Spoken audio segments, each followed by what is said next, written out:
eu devo muito a Campus esse estímulo a querer empreender.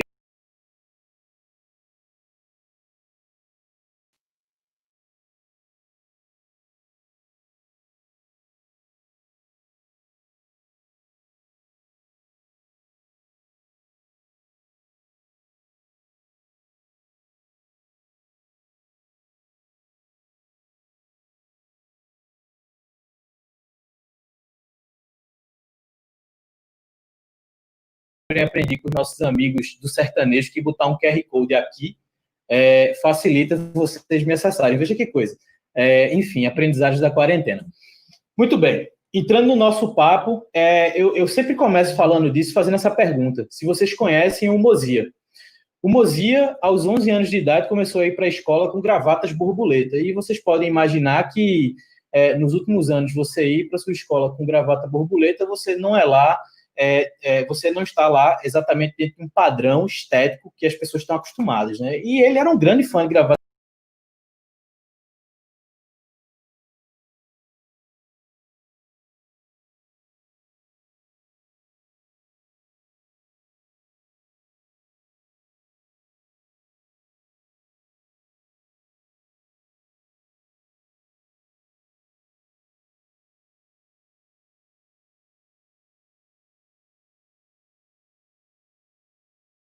2 milhões de dólares. A empresa do Mozia hoje está aberta ainda, que é a Mobiles, e não vende só gravatas borboleta, mas percebe-se pela foto que ele ainda curte muito gravatas borboleta. E a grande questão do que eu trago Mozia para começar essa conversa é: qual foi o papel da escola do Mozia para que ele tivesse um despertar empreendedor? Será que a escola do Mozia estimulou esse início de empresa? Será que a escola do Mozia identificou o Mozia como empreendedor? Será que a escola potencializou o Mozia a abrir esse negócio dele de gravatas borboleta e chegar a ter um faturamento de 2 milhões no ano aos 16 anos de idade? Perceba, dos 11 aos 16 ele está em idade escolar ainda. E a grande questão boa parte das escolas que a gente conhece, de fato, não geram um ambiente onde outros Mozias possam aparecer. Então, casos como o Mozia ainda são exceção, não que todo mundo com 11 anos de idade precisasse criar uma empresa, precisasse empreender, mas, de fato, a gente não vê as escolas estimulando ainda tanto os seus estudantes a criarem seus negócios. E isso da base é o que a gente vai discutir hoje aqui. Porque aí eu faço aquela velha questão que eu acho que muita gente já ouviu, que é: o que você vai ser quando crescer? Talvez você já tenha ouvido isso em algum momento da sua vida, eu já ouvi, enfim. E a questão que eu coloco aqui é: porra, mas será que essa pergunta ainda faz sentido? Quando me perguntaram aos 12 anos de idade o que eu queria fazer, eu disse que eu queria fazer desenho animado. Eu queria fazer design para fazer desenho animado. Resumindo, eu fiz bacharelado em matemática e hoje eu trabalho com investimento em startups. Então, assim, essa pergunta, ela perde o sentido a partir do momento que o que faz sentido perguntar agora é com o que você vai se conectar. E não é quando crescer, é com o que você vai se conectar hoje. Então, o que acontece? Eu boto aqui, as características das profissões, elas estão mudando, mesmo aquelas mais tradicionais. Eu gosto de falar, por exemplo, o caso de medicina.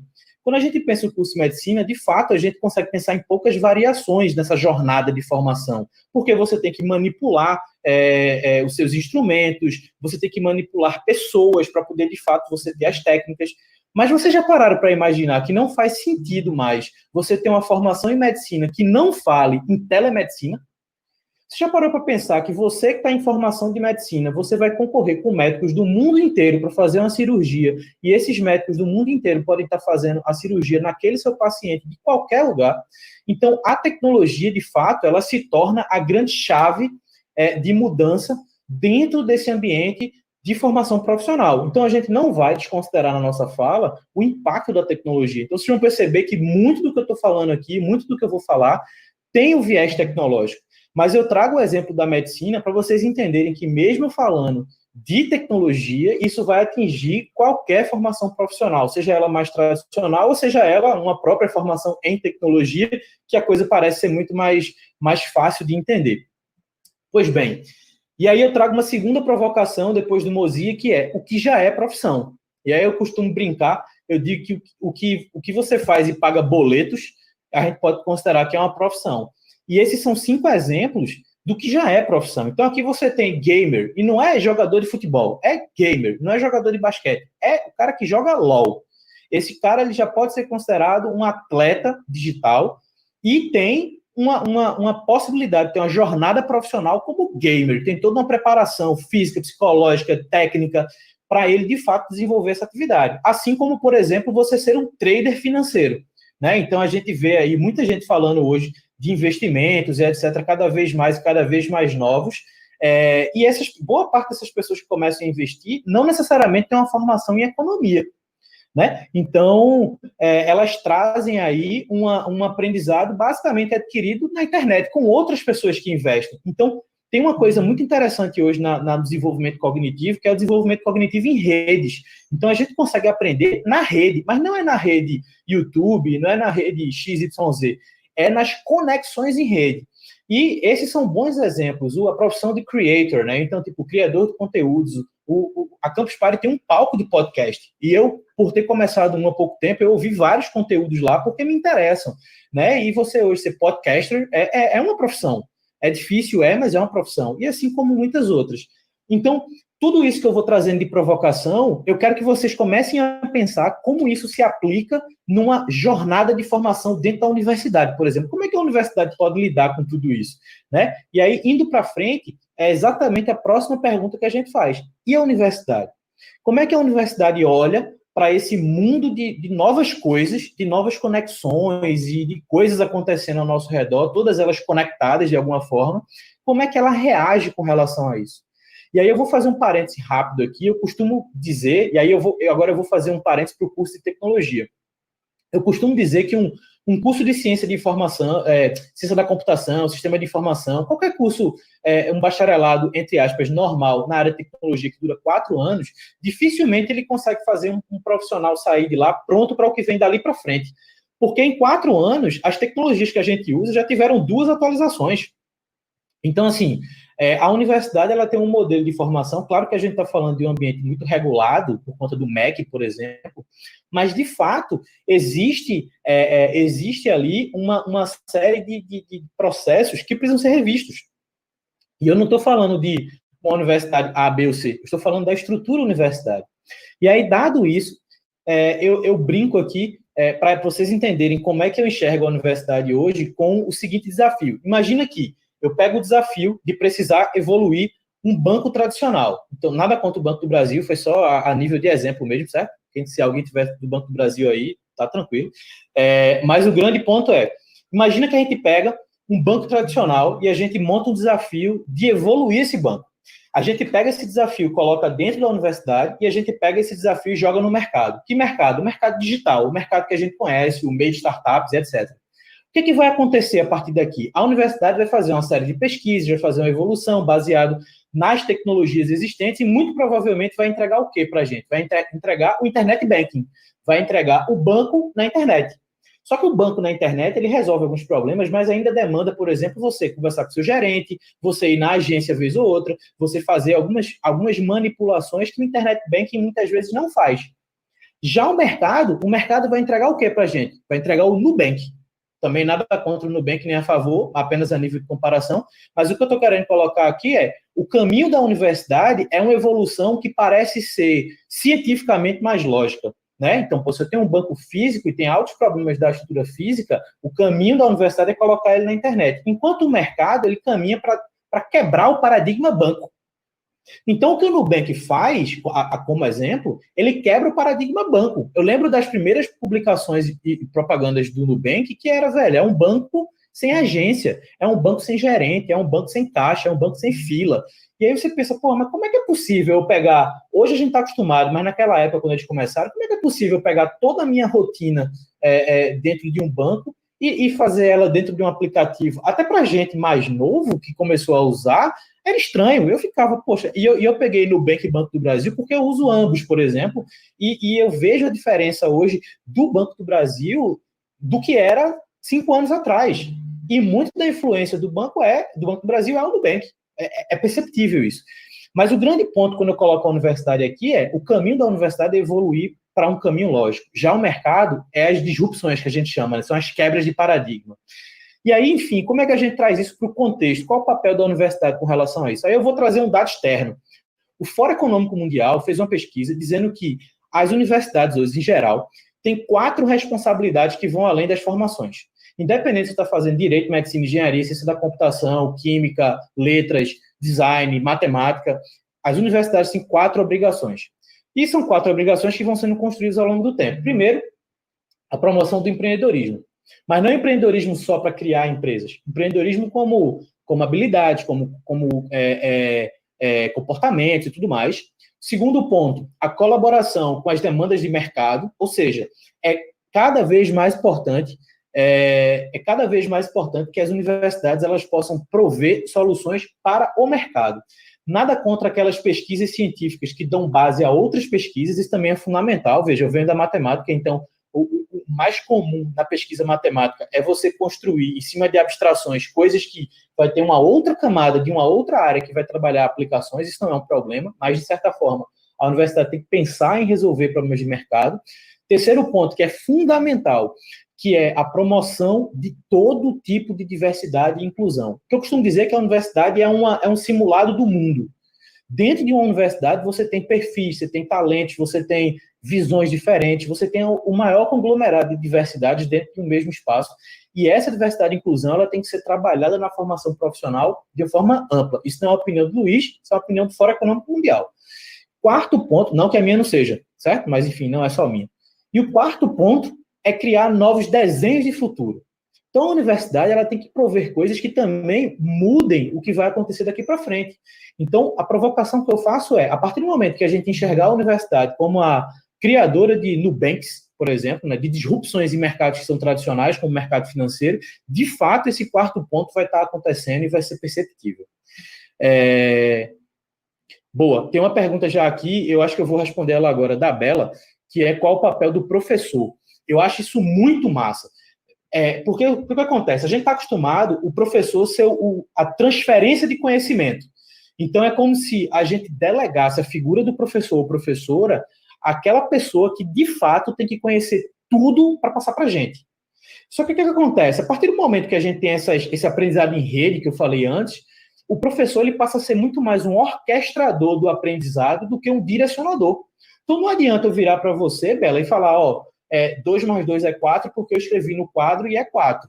Eu tenho que criar formas de você, na sua rede particular, na sua rede de conexões ou mentais ou físicas, você chegar à conclusão da sua forma que 2 mais 2 é 4. Lógico que ninguém vai poder chegar na conclusão, dado o cenário normal, que 2 mais 2 é 8. Não faria muito sentido dentro das condições normais de temperatura e pressão. Mas o professor ele passa a ser uma figura orquestradora. Ele é uma figura que vai balancear os caminhos do aprendizado e não direcionar. Então, só respondendo rápido a tua pergunta. E aí eu trago um exemplo que eu acho muito massa, para vocês entenderem como isso é possível da universidade propor coisas diferentes para o mercado, com a Universidade da Flórida. Eu não sei se você já conhece a história que eu vou contar, mas é uma história que se passou em 1965.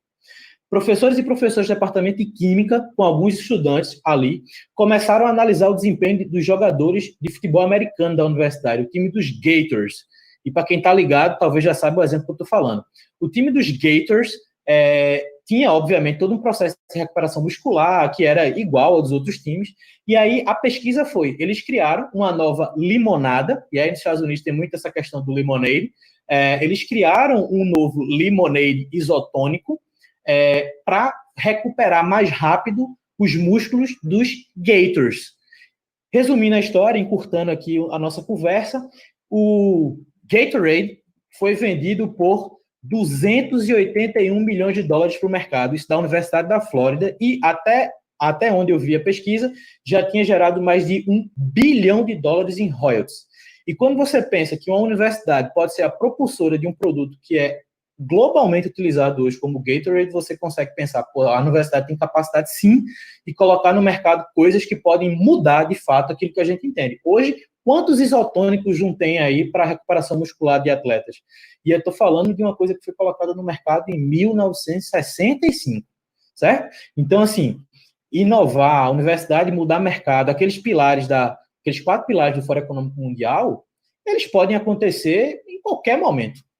Em qualquer momento. Isso é muito legal. Mas vamos lá. E aí vem aquela questão do o que é que faz, então, uma universidade ser inovadora? Né? Quando a gente pensa, olha para a universidade, pô, será que uma universidade inovadora é aquela que coloca laboratórios computacionais, é aquela que, no meio desse momento que a gente está vivendo, conseguiu colocar mais rápido todo mundo para estudar dentro de casa? Veja, tem muita gente fazendo cursos aí que demandam muito manuseio físico, que praticamente não estão tendo aula. E aí, qual o papel da universidade com relação a isso? Eu não tenho essa resposta, infelizmente, porque, de fato, é uma resposta complexa. Mas eu acho que cada universidade, nos seus momentos ali, tem que pensar nas muitas formas de diminuir ou, de certa forma, eliminar problemas, dado variações que a gente tem feito essa. Bom, e aí o que é que define uma universidade inovadora? Isso também foi uma outra pesquisa feita, e o que define uma universidade ser inovadora, dados os critérios dessa pesquisa, depois eu posso até, para quem quiser, colocar aqui a fonte, eu acabei esquecendo, perdoem, mas dizem que é baseado na quantidade ou no grau de assertividade das pesquisas científicas aplicadas ao mercado. Ou seja, tudo que é pesquisado na universidade, quando se aplica ao mercado e aquele teste aplicado dá positivo, ou seja, tem uma interferência positiva, aquilo ali vai sendo somado na universidade e, no final das contas, ela tem um grau de inovação baseado nesse percentual. E a universidade que é mais inovadora tem aí, fez 728 patentes, e eu vou dar um spoiler, isso de 2012 a 2017. 728 patentes geradas, com 40,8% de taxa de sucesso na aplicação no mercado. Você diz assim, pô, mas não é nem metade, Luiz. Pô, não é nem metade. Então, mesmo não sendo nem metade, é 53% mais eficiente do que a média de outras universidades no mundo. De quem que eu estou falando? Stanford. E aí, enfim, não cortando sardinha para Stanford, mas, de fato, é uma universidade que, até por interferência da região do Vale do Silício, etc., é uma universidade que pensa o mercado todos os dias. Então, muito do que é pesquisado lá, de novo, não significa que Stanford não faz pesquisas a nível de abstração. Faz, e muitas. A nível computacional, tem muita pesquisa. Por exemplo, computação quântica. Tem um empreendedor que, inclusive, já falou aqui na campus, que é daqui de Recife, eu gosto muito, que é o Rodrigo Paiva, da Pixels. E ele, alguns dias atrás, eu conversei com ele, em algum momento a gente passou por pesquisa e startups. Pesquisa científica e startups. E tem, por exemplo, pesquisas em computação quântica, que, de certa forma, ainda a gente não vê, pelo menos manuseando, no mercado. Existem pesquisas, existem aplicações e tal, mas começou num âmbito muito subjetivo. Isso não quer dizer que não vale. Mas, quando você tem uma universidade que está interligada com o mercado, a chance disso se desenvolver mais rápido é maior. Deixa eu só ver se alguém comentou alguma coisa comigo aqui dentro. Está tudo ok, beleza. Pedir para o pessoal que está coordenando aqui, se tiverem mais perguntas, se quiserem soltando, pode soltar as perguntas, tá? Fica difícil eu rolar a barra toda aqui para ler. Mas, enfim, vamos lá. Stanford. E aí, voltando para cá, dado o exemplo da Flórida, dado o exemplo de Stanford, o que a gente tem que se questionar agora? A gente tem que se questionar sobre coisas como essa. E aí vem o outro lado agora. Pô, legal, a universidade tem potencial, mas e quando a gente lê notícias como essa? Que o diploma deixa de ser importante. E aí essas 3 matérias aqui, elas ficaram bem conhecidas, pelo menos chegou muita coisa para mim sobre isso na época, e tiveram matérias do Brasil também. E aí a grande questão é, porra, e agora? Tem empresas que preferem profissionais sem diploma. Preferem. Não é que pode ser, preferem. Principalmente profissionais da área de tecnologia. Aí a universidade treme na base, né? Porque fala assim, pô, e agora? Se o cara que não tem, ou a programadora que não tem diploma, tem preferência, o que eu faço? E aí a grande questão é, dadas situações como essa, a universidade também tem que pensar o que é esperado do profissional. Então, o que acontece? A universidade pega uma pessoa, idealmente aos 17, 18 anos, e ela tem 4 anos para transformar essa pessoa totalmente dentro de uma determinada área. Só que o grande ponto hoje a gente vive numa estrutura econômica que é conectada, muito conectada. Então, hoje, não existe apenas a figura da advogada ou do advogado, não existe a figura apenas da médica ou do médico, não existe a figura apenas da engenheira ou do engenheiro. Existem pessoas que têm um grau de especialidade em alguma área, como medicina, engenharia ou direito, mas que, de certa forma, precisam passear por outras áreas, conhecer outras áreas, para poder resolver problemas complexos. Então, como eu disse, uma médica ou um médico que não tem o mínimo de conhecimento e interesse na telemedicina, em como funciona, e operar drones, porque, de certa forma, aqueles robôs e braços mecânicos podem ser considerados drones de operação remota, cara, se essa pessoa desconsidera isso, em pouco tempo, dependendo do tempo que a pessoa ainda estiver no mercado, ela vai estar obsoleta. Então, a universidade tem que olhar e dizer assim, quem é a profissional de medicina, a profissional de direito, a profissional de engenharia que o mercado precisa. E são pessoas capazes de resolver o que a gente chama de problemas complexos. São problemas complexos. Isso aqui é ótimo, porque está dentro da minha vida de startups. Problema complexo é aquele que você conhece problemas, conhece bem os problemas, mas você não conhece a solução. A solução, de fato, ela ainda não está pronta. Então, você aproveita as suas capacidades, tanto técnicas quanto de conexão, para desenvolver uma solução ao longo do seu processo de imersão do problema. Então, isso que se espera na base de um profissional que saiu hoje da universidade, capacidade de resolução de problemas complexos. E aí, utilizando suas conexões, indo além daquele padrão esperado. Então, quando a gente compara a universidade, infelizmente, porque acaba que a gente podia estar falando muito mais exemplos Brasil, mas a gente olha muito exemplo Estados Unidos, por exemplo, que é muito comum você entrar na universidade americana e você poder ter formações diferentes daquela principal que você quer, que eles chamam de major, né? Então você tem um major, que é a sua formação principal, você tem os minors, que você pode formar ali em complementos ou ligados ou não àquela sua formação principal. Isso já mostra uma mudança da forma de se enxergar a universidade. Então isso pode ser um ponto? Pode ser. Daqui a pouco eu vou falar um pouquinho mais sobre isso. Bela colocou outra pergunta aqui. O que você recomenda para quem ainda não decidiu encontrar qual a melhor universidade e o melhor curso aqui no Brasil?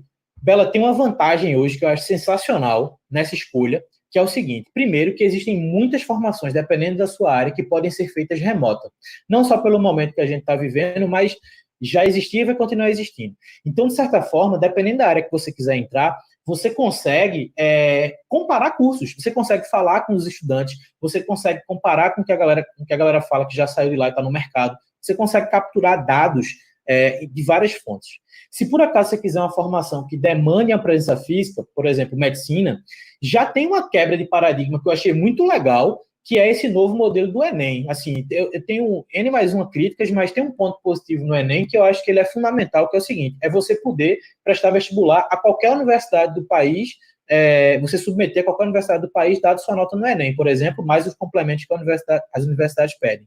Então, se por acaso você estiver buscando um curso de presença física, a sugestão que eu dou: converse com os estudantes, converse com os professores. Lembra que eu falei que eu queria fazer design? Por que eu desisti de design? Não é porque eu desisti de desenhar, é porque eu fui na universidade, eu conversei com o professor, e naquele momento, se eu estou falando 2004, viu, galera? Então, assim, talvez tem gente aqui que nem nascido era na época. Então, eu estou falando aqui de 2004, eu fui no curso de design, na faculdade de design dentro da Universidade Federal daqui, e eu percebi, eu estou falando de Recife, para quem, enfim, eu acabei não falando isso, mas eu estou falando de Recife, e eu descobri que não era aquele formato que eu estava buscando. Ponto. E eu fui para um outro caminho. Hoje você consegue esse tipo de informação muito mais rápido. Mas, enfim, voltando. E aí, para a gente chegar aí no último exemplo que eu quero trazer para vocês, é o que agora, de fato, a gente começou a desenvolver dentro da universidade, que mantém a estrutura de investimento que eu atuo. Então, eu entrei no Ser Educacional, que é um grupo de educação superior, hoje muito forte, Norte-Nordeste, tem no Sudeste e Centro-Oeste também. Mais especificamente a figura da Uninasal, né, que é a marca que investe financeiramente na Overdrives, eu tenho uma participação muito mais próxima assim, nas atividades e tudo mais. E quando eu entrei, lembra que eu fiz matemática, eu fui professor durante um tempo, também não falei disso no começo, mas eu fui professor durante 7 anos. Empreendi, então tive mais 4 anos de startup, passei por vários cenários, vários momentos, vários ecossistemas, aprendi muita coisa também na prática. E agora eu